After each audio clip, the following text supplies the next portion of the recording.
SLMBB Tech YouTube channel එක ගොඩක් ආදරෙන් පිළිගන්නවා. ඔන්න අද මම ගෙනල්ලා තියෙන්නේ Apple සමාගමෙන් අවුරුද්ද මුල බජට් ෆෝන් එක විදිහට එයාලා එළියට දාපු iPhone 17e ස්මාර්ට්ෆෝන් එක මොන වගේද කියලා. ඉතින් වැඩි කතා නොකර ඉක්මනට යමු වීඩියෝ එකට.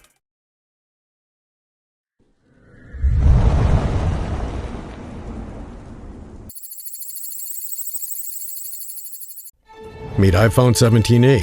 A whole lot for a lot less. ඉතින් මුලින්ම අපි කතා කරමු මෙන්න මේ ස්මාර්ට්ෆෝන් එකේ තියෙන ඩිස්ප්ලේ එක සහ ඩිසයින් එක මොන වගේද කියලා. ඉතින් මෙන්න මේ ස්මාර්ට්ෆෝන් එකේ ඩිසයින් එක සහ ඩිස්ප්ලේ එක ගැන කතා කරොත් මේ ස්මාර්ට්ෆෝන් එක කලින් අවුරුද්දේ ආපු iPhone 16e එකට ගොඩක් සමාන විදිහට තමයි අපිට බලා ගන්න පුළුවන් වෙන්නේ. ඉතින් මෙන්න මේ iPhone 17e එකේදී අපිට බලා ගන්න පුළුවන් වෙන්නේ අඟල් 8.1ක Super Retina HDR OLED display එකක්. හැබැයි මේකේ තියෙන ලොකුම අවුල තමයි මේ අවුරුද්දේ මෙන්න මේ iPhone 17e එකට Apple ලා දීලා තියෙන්නේ 60Hz refresh rate එකක් තියෙන ඩිස්ප්ලේ එකක්. ඒ වගේම Dynamic Island එක වෙනුවට මෙයාලා මේ අවුරුද්දේ එයාලගේ පරණ notch එක සහිත ඩිස්ප්ලේ ඩිසයින් එක තමයි මෙන්න මේ ස්මාර්ට්ෆෝන් එකටත් මෙයාලා දීලා තියෙන්නේ. හැබැයි මෙන්න මේ iPhone 17e එකේ තියෙන ලොකුම දේ තමයි මෙයාලා මෙන්න මේකේ ඩිස්ප්ලේ එක ආරක්ෂා කරගන්න Ceramic Shield 2 කියන ටෙක්නොලොජි එක පාවිච්චි කරලා තියෙනවා. ඉතින් ඒකත් එක්ක මෙන්න මේ ස්මාර්ට්ෆෝන් එකට සාමාන්‍ය ස්මාර්ට්ෆෝන් එකකට වඩා 3 ගුණයක scratch resistance පහසුකමක් අපිට හම්බෙනවා බලා ගන්න පුළුවන්කමක් තියෙනවා. ඒ වගේම මෙන්න මේ ස්මාර්ට්ෆෝන් එකේ කලර්ස් ගැන කතා කරොත් මේක black, white සහ අලුත්ම soft pink කියන කලර්ස් වලින් අපිට මිලදී ගන්න පුළුවන්කමක් හම්බ වෙනවා.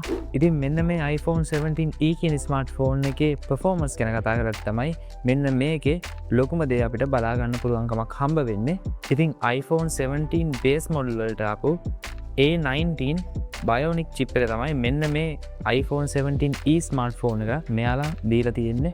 ඉතින් මෙන්න මේක 3 nanometer technology එකෙන් හදපු 6th core CPU එකක් සහ 4th core GPU එකක් අපිට බලා ගන්න පුළුවන්කමක් හම්බ වෙනවා. ඒ නිසා ගේමින් වලට වගේම day to day life එකේ වැඩවලටත් මේක කිසිම ලැග්ගයක් නැතුව පාවිච්චි කරන්න පුළුවන් ස්මාර්ට්ෆෝන් එකක් විදිහට අපිට හඳුන්වන්න පුළුවන්කමක් තියෙනවා. ඉතින් දන්නවනේ Apple ගැන.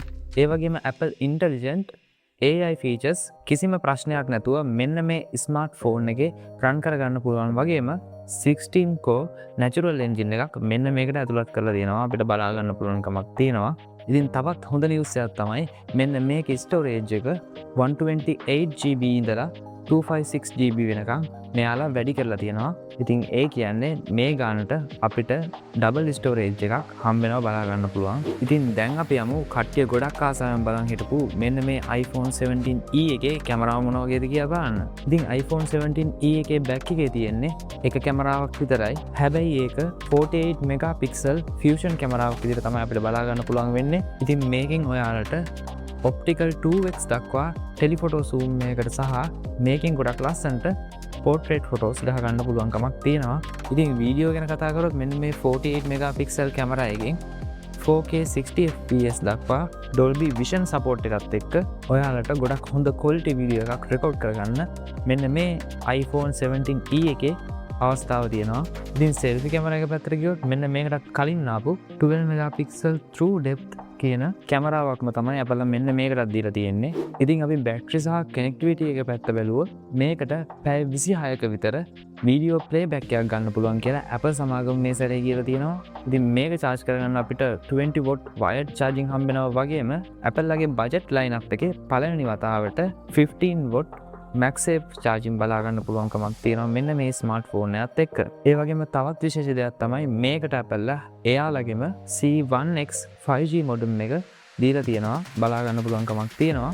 ඉතින් මෙන්න මේ modem එක කලින් modem වලට වඩා දෙගුණයක් fast වගේම 130කින් විතර බැටරි එක පාවිච්චි කරන එක අඩු කරලා තියෙනවා. ඒ වගේම වතුරට සහ දූවිල්ලට උරුත් දෙන විදිහට IP68 water and dust resistant පහසුකම මෙන්න මේකෙදී අපිට හම්බ වෙනවා. ඉතින් අන්තිමට මේකේ price එක සහ මගේ අදහසක් චුට්ටක් කියලා ඉන්නම්. ඉතින් මෙන්න මේ iPhone 17e කියන ස්මාර්ට්ෆෝන් එක මේ අවුරුද්දේ රිලීස් වෙලා තියෙන්නේ $599ක් කියන price එකට. ඒ කියන්නේ 256GB ස්ටෝරේජ් එකක් එක්ක A19 Bionic chip එකත් එක්ක අලුත්ම Apple Intelligent මේක අපිට බලා ගන්න පුළුවන්කමක් හම්බ වෙනවා. ඉතින් මේ ඔක්කොම try කරන්න කැමති කෙනෙක්ට මේක සුපිරිම ඩීල් එකක් කියලා අපිට කියන්න පුළුවන්. හැබැයි ඔයාට 120Hz ඩිස්ප්ලේ එකක් එක්ක අල්ට්‍රවයිඩ් කැමරාවක් ඕන නම් ඔයාට පුළුවන් වැඩිපුර ගණන් ගෙවලා iPhone 17 එකට වගේ යන්න. ඉතින් ඒ වගේම අලුත්ම iPhone එකක් හොයන කෙනෙක්ට ඒ වගේම අලුතෙන්ම iPhone එකක් ගන්න ඉන්න කෙනෙක්ට මෙන්න මේ ගොඩක් අඩුවට ගන්න පුළුවන් හොඳ ස්මාර්ට්ෆෝන් එකක් කියලා මට කියන්න පුළුවන්. ඉතින් මේ වීඩියෝ එක ගැන මොකද හිතන්නේ කියලා අනිවාර්යයෙන්ම පල්ලෙන් කමෙන්ට් කරන්න අමතක කරන්න එපා. ඒ වගේම මේ වීඩියෝ හොඳ නම් ලයික් කරන්න, ඔයාගේ Apple යාළුවටත් ෂෙයා කරන්න අමතක කරන්න එපා. ඒ වගේම SLMBB Tech YouTube channel එක subscribe කරන්න, මගේ අනිත් social media සුත් like කරන්න, follow කරන්න අමතක කරන්න එපා. ඊළඟ SLMBB Tech review එකෙන් ඉක්මනටම හම්බෙමු.